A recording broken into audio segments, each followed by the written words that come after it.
හරි මම අද කියදෙන මේ පවර් එකක් ඔයිල් සීල් ගහන විදිහ මේ මැස්ද එකක් පරණ එකක් මේකේ මේ මෙන්න මේක තමයි ඔයිල් සීල් එකේ එන්නේ. හරි USH 27යි CV 318යි 7යි K. හරි එතන මේ ඔයිල් සීල් එක දැන් හැමලේම ඔයිල් ප්‍රෙෂර් එක මෙහෙරන නිසා මෙහෙම ඈත් වෙන තමයි තියෙන්නේ. ඒක තමයි ඔයිල් සීල් එක මේ පැත්තට ගහන්නේ මේ පැත්තට තමයි ගහන්නේ. හරි මම පෙන්නන මේක මෙන්න මෙහෙම දාන්න තියෙන්නේ මේ ඔයිල් සීල් එක ටිකක් වෙනස් අර ඔන්නෝම තමයි ඔයිල් සීල් එක දාන්න දෙන්නේ. ඊපස්සේ මේකට ඕවරින් එකක් එනවා මේ ඕවරින් එකත් මතක් කරලා මේකට දාගන්න ඕනේ. ඊට පස්සේ දෙපැත්තම ඔයිල් සීල් දෙක එන්නේ මෙහෙම මේ අනිත් පැත්ත එක මෙහෙම තියෙනවා.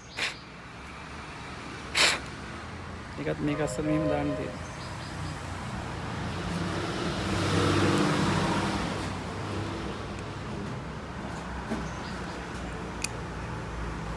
පස්සේ ඕවරින් එක දාන්න තියෙනවා. ඇත්තට මේ මේක රිපෙයාර් එකකට මේ ඔයිල් සීල් එකටත් එක්කම රුපියල් 13000ක් විතර තමයි යන්නේ. මේ කිට් එක හදාගන්න. කොහොමද